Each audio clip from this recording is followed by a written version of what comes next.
अहमदाबाद महामार्गावर प्रचंड वाहतूक कोंडी झाली आहे। वसई हद्दीत अहमदाबाद मार्गिकेवर 6 किलोमीटर पर्यंत रांगा लागल्यात, तर महामार्गावरील खड्ड्यांमुळे वाहतुकीला मात्र मोठा फटका बसलाय। मुंबई अहमदाबाद महामार्गावर गुजरात लेनवर 5 ते 6 किलोमीटर पर्यंत वाहतूक कोंडी झाली आहे। वसई हद्दीत वासमारा ब्रिज ते माळजीपाडा वर्सोवा ब्रिज पर्यंत ही वाहतूक कोंडी झाल्याचं पाहायला मिळतंय।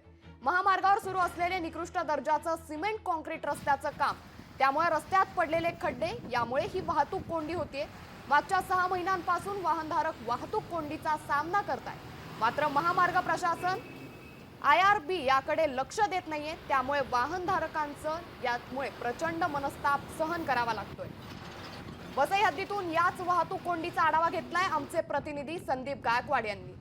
मुंबई अहमदाबाद राष्ट्रीय महामार्गावरती मागच्या 3 ते 4 तासापासून प्रचंड अशी वाहतूक कोंडी निर्माण झालेली आहे। आपण बघितलं तर आपण आता वसई हद्दीतील वासमारे ब्रिज या परिसरामध्ये आहोत। या ठिकाणी जर बघितलं तर 5 ते 6 किलोमीटर अशी मुंबईवरून गुजरातकडे जाणाऱ्या लेनवरती ही वाहतूक कोंडी निर्माण झालेली आहे।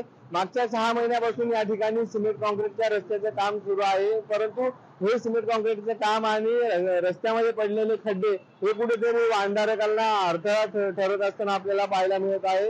एकंदरीत पाहता या महामार्गाची अतिशय दुरावस्था झाली असून त्यामुळे वाहनधारकांना याचा नाहक त्रास सहन करावा लागत आहे। अनेकांचे अपघात होत आहेत, अनेकांचे जीव देखील जात आहे, तरी देखील या ठिकाणचं प्रशासन मात्र या महामार्गाकडे का दुर्लक्ष करत आहे, हा मात्र प्रश्न अनुत्तरितच असणार आहे।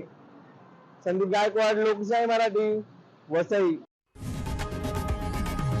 लोकशाही मराठी ऐका, पहा, जागरूक रहा।